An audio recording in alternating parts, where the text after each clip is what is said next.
इस वीडियो में हम आपको रावण के बारे में जानकारी देंगे। लोग लंकापति रावण को अनीति, अनाचार, दंभ, काम, क्रोध, लोभ, अधर्म और बुराई का प्रतीक मानते हैं और उससे घृणा करते हैं।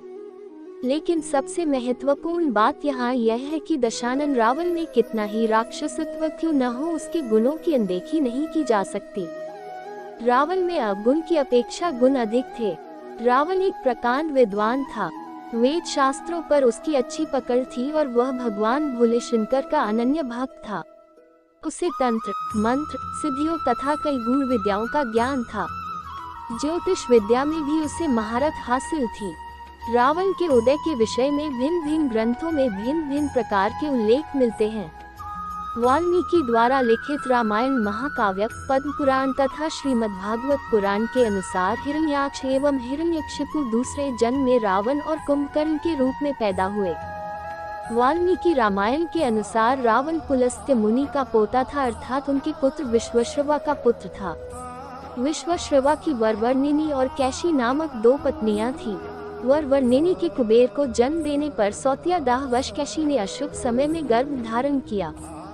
इसी कारण से उसके गर्भ से रावण तथा कुंभकर्ण जैसे क्रूर स्वभाव वाले भयंकर राक्षस उत्पन्न हुए। तुलसीदास जी के रामचरितमानस में रावण का जन्म शाप के कारण हुआ है। वे नारद एवं प्रतापभानु की कथाओं को रावण के जन्म का कारण बताते हैं। इसके अनुसार भगवान विष्णु के दर्शन हेतु सनक, सनंदन आदि ऋषि बैकुंठ पधारे, परंतु भगवान विष्णु के द्वारपाल जय और विजय ने उन्हें प्रवेश देने से इनकार कर दिया। ऋषिगण अप्रसन्न हो गए और क्रोध में आकर जय विजय को शाप दे दिया कि तुम राक्षस हो जाओ। जय विजय ने प्रार्थना की, वह अपराध के लिए क्षमा मांगी। भगवान विष्णु ने भी ऋषियों से क्षमा करने को कहा। तब ऋषियों ने अपने शाप की तीव्रता कम की और कहा कि 3 जन्मों तक तो तुम्हें राक्षस योनि में रहना पड़ेगा और उसके बाद तुम पुनः इस पद पर प्रतिष्ठित हो सकोगे। इसके साथ एक और शर्त थी कि भगवान विष्णु या उनके किसी अवतारी स्वरूप के हाथों तुम्हारा मरना अनिवार्य होगा। यह शाप राक्षस राज लंकापति दशानन रावण के जन्म की आदि गाथा है। भगवान विष्णु के ये द्वारपाल पहले जन्म में हिरण्याक्ष व हिरण्यकशिपु राक्षसों के रूप में जन्मे।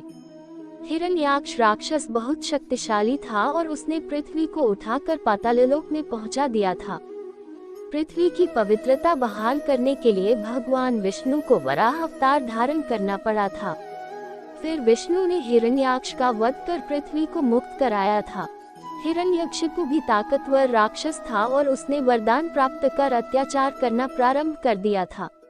भगवान विष्णु द्वारा अपने भाई हिरण्याक्ष का वध करने की वजह से हिरण्यकशिपु विष्णु विरोधी था और अपने विष्णु भक्त पुत्र प्रहलाद को मरवाने के लिए भी उसने कोई कसर नहीं छोड़ी थी। फिर भगवान विष्णु ने नरसिंह अवतार धारण कर हिरण्यकशिपु का वध किया था। त्रेतायुग में ये दोनों भाई रावण और कुंभकर्ण के रूप में पैदा हुए और तीसरे जन्म में द्वापर युग में जब भगवान विष्णु ने श्री कृष्ण के रूप में जन्म लिया, तब ये दोनों शिशुपाल व दंतवक्त्र नाम के अनाचारी के रूप में पैदा हुए थे। रावण को दशानन कहते हैं। उसका नाम दशानन उसके दशग्रीव नाम पर पड़ा। कहते हैं कि महातपस्वी रावण ने भगवान शंकर को एक एक कर अपने 10 सिर अर्जित किए थे। उस कठोर तपस्या के बल पर ही उसे 10 सिर प्राप्त हुए, जिन्हें लंका युद्ध में भगवान राम ने अपने बाणों से एक एक कर काटा था। यदि रावण ने कठोर तपस्या से अर्जित अपने उन 10 सिरों की बुद्धि का सार्थक और सही इस्तेमाल किया होता, तो शायद इतिहास में अपनी प्रकांड विद्वता के लिए अमर हो जाता और लोग उससे घृणा नहीं करते, बल्कि उसकी पूजा करते।